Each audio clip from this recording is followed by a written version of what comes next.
Welcome to Chandru maths. So SSC selection post phase 13ஓட day 1 வந்து complete ஆயிடுச்சு.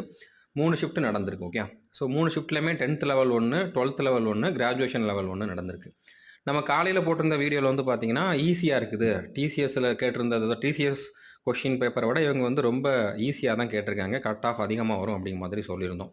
ஆனால் காலையில் நடந்தது 10th லெவல், அதனால் ஈஸியாக கேட்டிருக்காங்க. ஸோ இப்போ வந்து பார்த்தீங்கன்னா 10th லெவல் ஈஸியாக இருக்குது, 12th லெவல் வந்து மாடரேட்டாக இருக்குது, கிராஜுவேஷன் லெவல் வந்து நம்ம எதிர்பார்க்காத அளவுக்கு டஃப்பாக இருக்குது. ஓகே, இது எல்லாருக்குமே இப்படி தான் இருக்குது. டஃப்பாக இருக்குது அப்படின்னாலும் யாரும் பயப்பட வேண்டாம், எல்லாருக்குமே வந்து இது டஃப்பாக தான் இருக்கும். 1-2 நாளில் யாருமே வந்து இவங்க கேட்குற அந்த புது டைப் ஆஃப் கொஷின்ஸ் எல்லாம் வந்து கவர் பண்ணிட்டு போகிறது கஷ்டம். ஓகே, அதனால் ஒன்றும் ப்ராப்ளம் இல்லை, நீங்கள் பயப்படாமல் நீங்கள் ஆல்ரெடி ப்ரிப்பேர் பண்ணாத நம்பி எக்ஸாம் எழுதுங்க. கட் ஆஃப் கிராஜுவேஷன் லெவலுக்கு வந்து கம்மியாக இருக்கும். ஓகே, இது நம்ம ஸ்டூடெண்ட் ஒருத்தர் கொடுத்துருந்த ஃபீட்பேக் தான், நம்மளுடைய டெலகிராம் குரூப்பில் தான் கொடுத்துருக்காரு, நிறைய பேர் பார்த்துருப்பீங்க.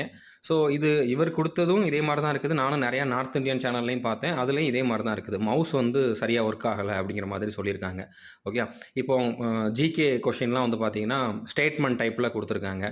இப்போ அதே மாதிரி இங்கிலீஷில் வந்து பார்த்தீங்கன்னா ரீடிங் காம்ப்ரிஹென்ஷன் இருந்திருக்கு. ஸோ அப்போ பேராகிராஃப் வந்து லெஃப்ட் ரைட்டில் மேலே கீழே வந்து நம்ம ட்ராக் பண்ணுறப்போ அது கஷ்டமாக இருந்திருக்கு. அதுக்கப்புறம் ஆப்ஷனை சூஸ் பண்ணுறதும் கஷ்டமாக இருந்திருக்கு. ஓகே, ஸோ இது போக போக வந்து சரி பண்ணுவாங்க அப்படின்னு நம்பலாம். அதுக்கப்புறம் நிறைய பேராகிராஃப் வர்றப்போ அதில் வந்து ஃபாண்ட் சைஸ் வந்து கொஞ்சம் சின்னதாக இருந்ததாகவும் ரீட் பண்ணுறதுக்கு கஷ்டமாக இருந்ததாகவும் வந்து நிறைய பேர் வந்து ஃபீட்பேக் கொடுத்துருக்காங்க. ஓகே, ஸோ இது வந்து ஒரு குயிக் ரிவ்யூ தான்.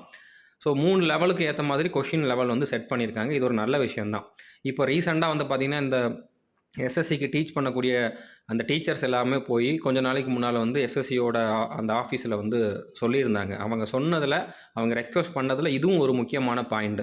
எஸ்எஸ்சி எம்டிஎஸ்க்கும் சரி, சிஜிஎலுக்கும் சரி, சிஹெச்எஸ்எலுக்கும் சரி, எல்லாத்துக்கும் ஒரே டைப் ஆஃப் கொஷின் வருது. டிஃபிகல்ட்டி லெவல் வந்து நீங்கள் ஒவ்வொன்றுக்கும் ஒரு மாதிரி வைங்க அப்படிங்கிற மாதிரி கேட்டிருந்தாங்க. அதை வந்து இம்ப்ளிமெண்ட் பண்ணியிருக்காங்க. இது வந்து வரவேற்கத்தக்க விஷயம்தான். ஓகே, ஸோ நீங்கள் அடுத்து சிஜிஎல் எழுதினாலும் சரி, சிஹெச்எஸ்எல் எழுதினாலும் சரி, அந்த லெவலுக்கு ஏற்ற மாதிரி, கிராஜுவேஷன் லெவலுக்கு ஏற்ற மாதிரி கொஷின் டஃப்பாக இருக்கும்.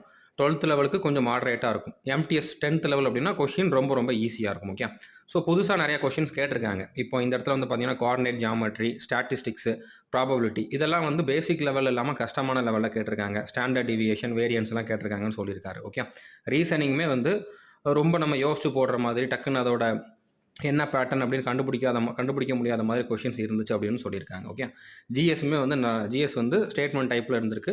இங்கிலீஷோட ஸ்டாண்டர்ட் வந்து ஹை லெவலில் இருந்திருக்கு. ஓகே, ஸோ நீங்கள் வந்து இப்போ கிராஜுவேஷன் லெவலுக்கு அப்ளை பண்ணியிருக்கீங்க அப்படின்னா பயப்படாமல் எழுதுங்க. எல்லாருக்குமே வந்து டிஃபிகல்ட்டாக தான் இருக்க போது, கட் ஆஃப் கம்மியாக தான் இருக்கும். ஸோ புரிஞ்சிருக்குன்னு நினைக்கிறேன். தேங்க்யூ.